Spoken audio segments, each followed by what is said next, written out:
आज गेली होती दीदीच्या शाळेमध्ये. गेल्या उशीरच झाली माझ्याकडून चुकी. ही माझी मम्मी आहे. हिचे नाव वर्षाराणी प्रमोद मोतीरावे आहे. नमस्ते, माझी मुलगी चौथी मध्ये शिकत आहे. माझ्या मुलीचं नाव आहे प्रमोद मोतीरावे.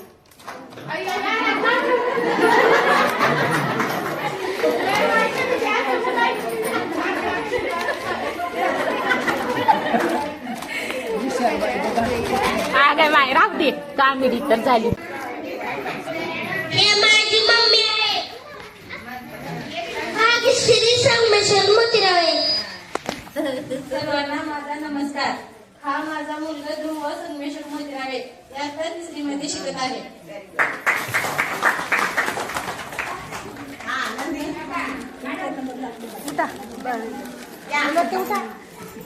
बागू आम्ही भाग्यश्री. मी माझ्या मुलीचं नाव काय सांगते, ऐकलं ते.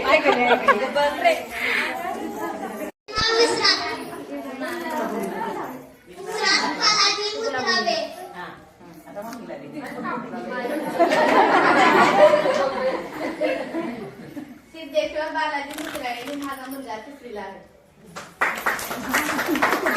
ये नाव नाव तुझी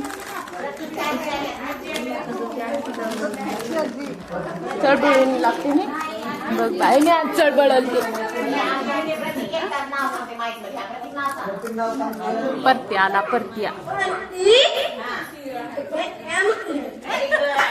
छान छान छान छान छान. आई भाई साई आली आमची. जावा आता.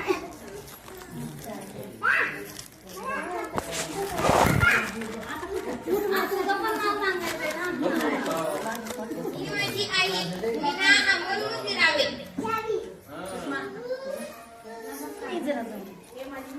चावी पडले बाबा कोणाची, ताईची हे काही चावी. झाशीची राणी लक्ष्मीबाईनं स्वतःच्या पाठीवर लेकरू घेऊन युद्ध केलं. इंग्रजाशी दुश्मनाशी लढला. जिजामाता होत्या आपल्या. जिजाऊ काय म्हणायच्या लहानपणापासूनच बाळाला, त्या शिवबा किंवा असं जास्त नाव घ्यायच्या नाहीत त्यांचं. त्यांना काय घडवायचं, एक स्वराज्य निर्माण करणारा राजा घडवायचा. मग त्यांनी बालपणापासूनच ते आपल्या बाळाला काय म्हणायला सुरुवात केली, राजे राजे राजे तुम्ही या, राजे तुम्ही हे करा, राजे तुम्ही हे शिका ते शिका. असं बाळकडू त्यांच्या मनात शिवाजी महाराजांच्या लहानपणापासून त्यांनी पाजलेलं होतं. म्हणून त्यांनी शिवबा घडवला. अशा अनेक स्त्रिया आहेत ज्यांनी लहानपणापासून आपल्या लेकरांना एक चांगले लढवय्ये किंवा शूरवीर राजे तयार केले. लेकरू घडवणं ही एक 100 वर्षाचं पीक आहे. तुमचं 1 वर्षाचं पीक वाया गेलं चालेल, तुम्हाला दुसऱ्या वर्षी कुठून तर आणून तर भागवचाल. कमी पडलेल्या वस्तू तुम्ही विकत घेऊन भागवचाल. पण हे 100 वर्षाच्या पिकाकडे तुम्ही एक तपश्चर्या म्हणून, साधना म्हणून त्याच्याकडे लक्ष देऊन त्याचं तुम्ही भविष्य उज्ज्वल करू शकता. जसं जिजाऊनी केलं. मुक्ताबाईंनी कष्ट करून त्यांना गोष्ट लेकरांच्या मनामध्ये, आपल्याला जी गोष्ट नको आहे, मग कोणी गाल धरत असेल, कान, काही जणांना सवय आहे बघा, कान धरतात. इतका जोरात लेकराचा खूप जोरात त्रास होतो, वेदना होतात लेकराला, तरी पण कुणाकुणाला प्रेम दाखवायची ती पद्धत असते, कान धरतात. या सगळ्या गोष्टी कुठेतरी थांबल्या पाहिजेत. लेकरू किती लहान असलं तरी त्याला नको असेल तर त्याला स्पर्श करायचा नाही. आणि ही गोष्ट तुम्ही तुमच्या मुलांना घरी सांगितली पाहिजे. इथं बघा एक चित्र दाखवलेलं आहे. हे चित्रात हे मूल आईला म्हणायला लागले की आई मला तुला काहीतरी सांगायचंय. मागे मागे करायला लागले आईच्या, पण आई कामात इतकी बिझी आहे. आई म्हणते मी आता कामात आहे, तू मला काहीही सांगू नकोस. जेव्हा आपल्या घरी असा प्रसंग घडेल, किती का शुल्लक गोष्ट असे ना, मुलाची ऐकून घ्या. मुलगा असो मुलगी असो, जर तो काही आई मला तुला काहीतरी सांगायचंय म्हणत असेल तर ते आपण ऐकलंच पाहिजे.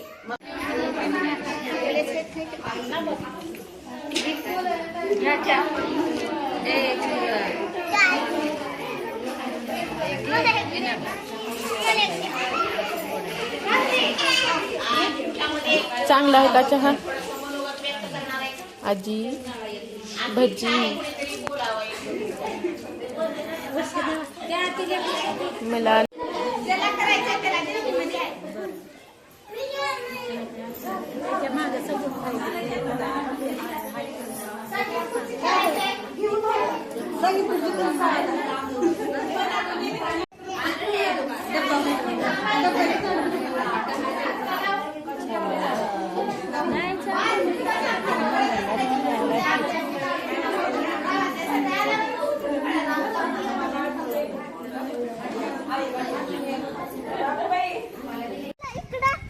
इकडं आहे. चल ये दीदीच्या वर्गात.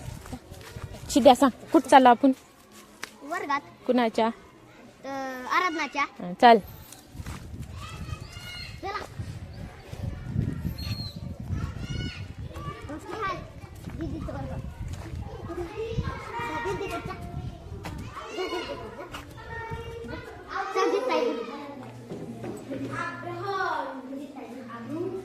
दीदी माझंच नाव चुकलं की ग. सॉरी हा सॉरी. तेवढ्यामध्ये अपमान झालं माझ्या लेकराचं. होय दीदी? आणि आणि तुझी मम्मी आणि परी? सॉरी पिल्लू सॉरी.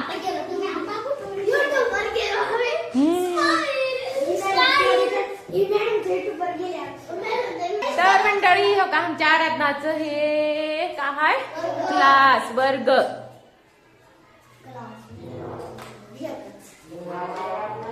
काय आहे गावात हे?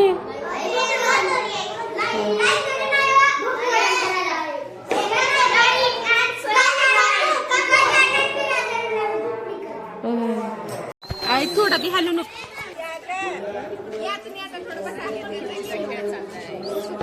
दीदी तुझा करला लाव बघ.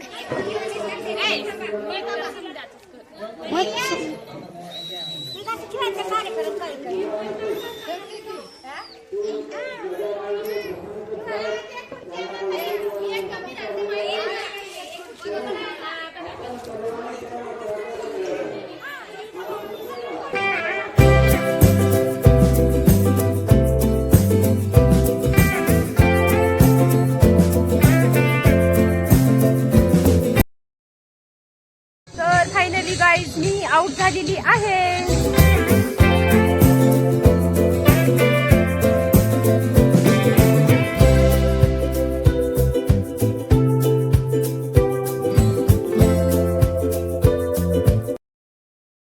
तर मंडळी आता झालेला आहे कार्यक्रम. दादा झालं का दीदीच्या शाळेतलं कार्यक्रम? हाय गाईज कर.